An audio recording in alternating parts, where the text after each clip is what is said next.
আমি হিন্দু হয়ে ইয়া দেবী সর্বভূতেষু চেতনিত্য বিধীয়তে নমস্তস্যৈ নমস্তস্যৈ নমস্তস্যৈ নমো নমঃ যেমন চণ্ডীপাঠ করতে পারি, আবার আমার বলতে আপত্তি নেই ইয়া নবী সালাম আলাইকা, ইয়া রাসূল সালাম আলাইকা, ইয়া হাবিব সালাম আলাইকা, সালাওয়াতুল্লাহ আলাইকা। কারণ আমি বিশ্বাস করি এক ঈশ্বর সত্য। যেমন শঙ্খ তার ব্যক্তিগত জগতে তার অনেক ভক্ত, অনেক বড় বড় মুরিদ আছে। কথা বুঝতে পারছেন না?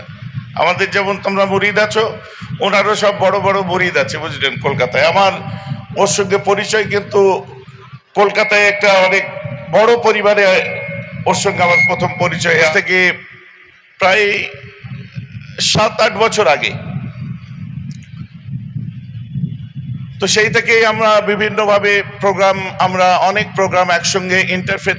উপস্থিত রয়েছেন পীর আল্লামা মেহরা হুজুর সিদ্দিকী সাহেব সহ বিশিষ্ট আলেম ওলামায়ে কেরাম, এবং আমার পীর আল্লামা জুনায়েদ সিদ্দিকী সাহেব রয়েছেন সহ আমি সবাইকে আমার অন্তরের অন্তঃস্থল থেকে প্রণাম করছি এবং আপনাদের কাছে সালাম দিচ্ছি। আমি হলাম ব্রাহ্মণ সন্তান শঙ্খ চ্যাটার্জি। আসসালামু আলাইকুম ওয়া রাহমাতুল্লাহি ওয়া বারাকাতুহু।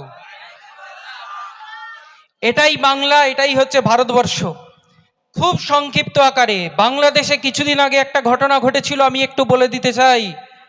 সেটা হচ্ছে একটি কোরআনে করিম, কোরআন শরীফ, ইসলাম ধর্মের সর্বোচ্চ গ্রন্থ, ধর্মগ্রন্থ পবিত্র কোরআন একটি হিন্দু মন্দিরে রেখে দিয়ে আসা হয়েছিল। এখন প্রশ্ন হচ্ছে যে যদি একজন সচ্চা মুসলিম, তার ইমান যদি সঠিক থাকে, যারা পরিমাণ যদি তার ইমান থাকে, সে তার পবিত্র ধর্মগ্রন্থ কখনো কোনো মন্দিরে গিয়ে রেখে আসতে পারে না। আর যদি কেউ সত্যি হিন্দু থেকে থাকে তাহলে সেও একজন অন্য ধর্মের ধর্মগ্রন্থ তার নিজের মন্দিরে রাখতে পারে না। তাহলে রেখেছিল কারা?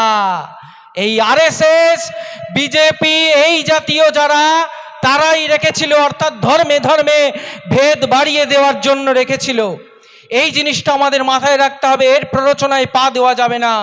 আজকে ওয়াকফ সম্পত্তি নিয়ে পড়েছে আর জৈন মন্দির ভেঙেছে, কিন্তু এরা বোধহয় ইতিহাস ভুলে গেছে যে ভারতবর্ষ হচ্ছে একটা ধর্মনিরপেক্ষ দেশ। এই দেশে রাস্তায় যেমন রেড রোডে দুর্গাপুজোর প্যান্ডেল করে, যেমন প্যারেড করে বিসর্জন হয়, আবার এই রেড রোডে মুসল্লিরা কিন্তু নামাজ আদায় করে। এই বাংলার সম্প্রীতিকে ভাঙতে দেওয়া যাবে না। আমি হিন্দু হয়ে ইয়া দেবী সর্বভূতেষু চেতনিত্য বিধীয়তে নমস্তস্যৈ নমস্তস্যৈ নমস্তস্যৈ নমো নমঃ যেমন চণ্ডীপাঠ করতে পারি, আবার আমার বলতে আপত্তি নেই ইয়া নবী সালাম আলাইকা, ইয়া রাসূল সালাম আলাইকা, ইয়া হাবিব সালাম আলাইকা, সালাওয়াতুল্লাহ আলাইকা। কারণ আমি বিশ্বাস করি এক ঈশ্বর সত্য, এক ঈশ্বর সত্য, তিনি সর্বশক্তিমান এবং তিনি আমাদের এত শক্তি দেবে যেই রকমভাবে এই অত্যাচারীরা কৃষি আইন প্রত্যাহার করতে বাধ্য হয়েছিল, সেই বিজেপি আরএসএস সরকার, সেই ধর্মনিরপেক্ষতার বিরোধী সরকার এই ওয়াকফের কালা আইন প্রত্যাহার করবে করবে করবে। সবাই ভালো থাকবেন। সবাইকে ধন্যবাদ জানিয়ে আমি আমার সংক্ষিপ্ত বক্তব্য শেষ করলাম।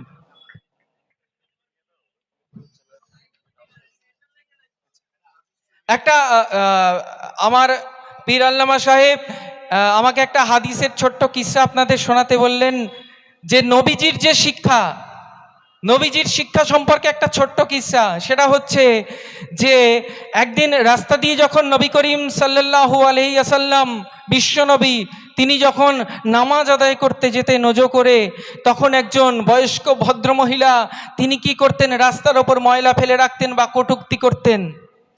প্রত্যেক দিন নবীজি যখন যেতে তার ওযু ভঙ্গ করার জন্য এই কাজটি তিনি করে থাকতেন। কিন্তু একদিন নবীজি যখন তিনি নামাজ আদায় করতে যাবেন, আজান শুনে যখন এগিয়ে যাচ্ছেন আস্তে আস্তে মসজিদের দিকে ওযু করে, তখন দেখছেন যে ওই মহিলা সেখানে অনুপস্থিত, রাস্তায় কোনো ময়লা ছড়ানো নেই, কেউ কটূক্তিও করার নেই। তখন নবীজি বুঝতে পারলেন যে নিশ্চয়ই আজকে কিছু একটা অঘটন ঘটেছে। তাই তিনি সেই মহিলার বাড়িতে গেলেন। বাড়িতে যাওয়ার পর সেইখানে তার খোঁজ নিলেন যে তার স্বাস্থ্য খারাপ, অর্থাৎ তার শরীর খারাপ হয়েছে। শরীর খারাপ হওয়ার জন্য নবীজি নিজে দায়িত্ব তার চিকিৎসা করালেন এবং তাকে সুস্থ করলেন।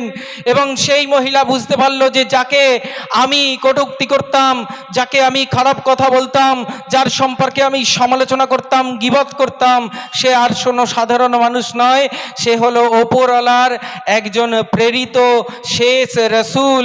তাই তার এই আচরণে তিনি সন্তুষ্ট হয়ে লা ইলাহা ইল্লাল্লাহ মুহাম্মাদুর রাসূলুল্লাহ সাল্লাল্লাহু আলাইহি ওয়াসাল্লাম তিনি কালিমা পড়ে মুসলিম হয়েছিলেন। এইটাই নবীজির শিক্ষা। আমাদের মনে রাখতে হবে যে এই ধর্ম, এই লড়াই হিন্দুদের বিরুদ্ধে নয়, এই লড়াই সাম্প্রদায়িক শক্তির বিরুদ্ধে। তাই সবাই সুশৃঙ্খলভাবে এই আন্দোলনকে একটা পরিণতি দান করুন, যাতে এই কালা আইন এই ভারত সরকার প্রত্যাহার করতে বাধ্য হয়। সবাই ভালো থাকবেন। ধন্যবাদ সবাইকে।